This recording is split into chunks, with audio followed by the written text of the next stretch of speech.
Naa ba kay salig sa imong abilidad? Naa ba kay salig sa imong kaugalingon? Kung wa kay salig sa imong kaugalingon, dali ra kay ka madutlag pagduha-duha. Kung magduha-duha na ka, maglisod na kag kabot sa imong pangandoy. Kay negatibo naman imong hunahuna. Mao nang gihimo ko ni nga video para mahibal-an nimo ang 5 steps para motivated ka nga mopadayon. Number 1, pag-focus sa imong kusog. Dali kay kang mo give up kung sa weakness ka nakapokus.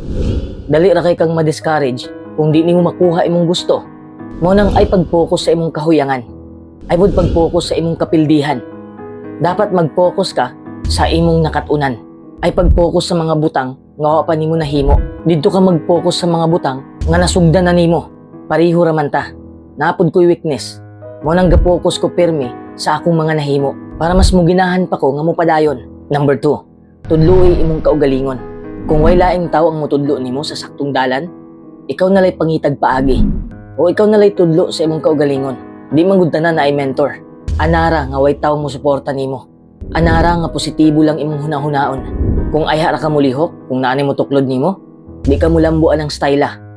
Lihok, bahalag ikaw ra. Pagplano kung unsay angay nimong himuon. Pag human nimong plano, i-execute dayon. Tinuod nga kapoy kayo ang kinabuhi. Pero anad naman taan di ba? Kada tikang nimo, magkaduol ka sa imong pangandoy. Usahay mo daog ta, pero usahay, mapildi pud ta. Muraranig sugal ba? Pero ay dibdiba ang ilisod nimong kahimtang. Daghan kay kag maagian nga kasakit. Pero padayon lang. Disiplina lang sa kaugalingon. Manguta na lang ko ba? Unsa jud ay ang gusto nimong mahitabo sa imong kinabuhi? Unsa man jud gusto nimong makabot? Buhata ang tanang pamaagi para makabot na nimo. Ay lang gud bigla Hinay-hinay lang sa imong pag-abante. Mas maayo na lang ng hinay-hinay kaysa gatanga ra ka. Number 3, gaksa imong kaugalingon. Bisag kinsa pa ka, bisag unsa man na imong batasan, bisag unsa pa na imong kakulangon, gaksa imong kaugalingon. Dawata ang imong tinuod nga pagkatao. Unsaon nimo pagsalig sa imong kaugalingon? Kung wa nimo dawata ang imong tinuod nga ikaw. Nganong nasulti man ko ni? Namong gyud mga tao nga gipiki nila ilang kaugalingon. Daghan na kayo ang nagpakaron ingnon. Naay nagpakanaa, bisag walang wala kayo. Naapoy nagpaka-okay, pero sobra man di ay kamagulanon. Abi bitaw nimo, mas mulalom ang kasakit nga imong gibati, kay imo namang giilad ang imong kaugalingon. Mailad lagi nimo ang mga tao, pero di nimo mailad ang imong kaugalingon. Mubagsak imong confidence. Munang kinahanglan nga dawata ang imong kaugalingon. Number 4, makaya na nimo. Salig lang. Sa tinuod lang bitaw, tanang butang nga naglungtad aning kalibutana, nagsugod na sa plano. Gitun-an sa mga tao ang kahimtang sa kalibutan.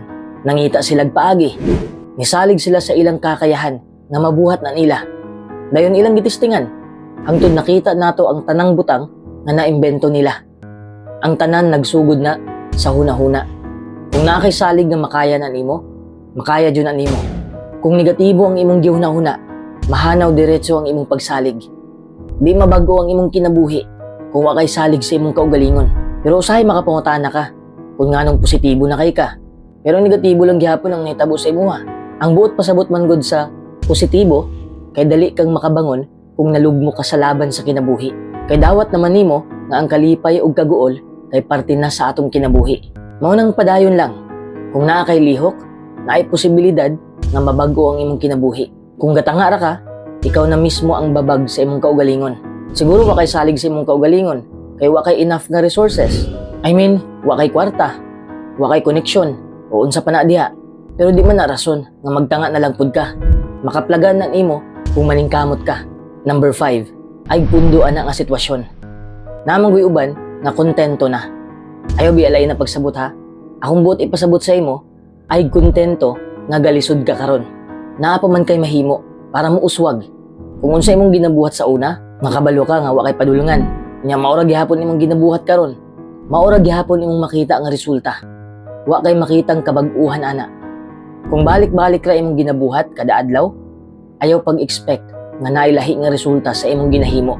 Nya karon sige kag reklamo kung nganong nagkalisod ka. Nganong di man nimo pangutan-on ang imong kaugalingon.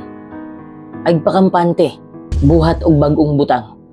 Malay nimo, mao nay makasulbad sa imong kalisod, di ba? Bisag katawanan naka sa pananaw sa uban, wala sila labot ana. buhata ang imong diskarte. Kabalo ko, nga di ta komportable nga mubuhat sa mga butang nga wala to naandan. Ina naman jud na sa sugod, di ba? Ay kahadlok sa mga pagsulay. Permente yung naay mga pagsulay sa atong kinabuhi. Di na mawala. Kung gikapoy naman gani ka karon, pahulay lang sa kadyot. Dayon padayon lang. Una-una nga naay mga tao sa imong palibot nga kinahanglan nimong tabangan. Ang imong kusog naa na sa imong kasing-kasing. Nara na nimo kung imo ba nang gamiton.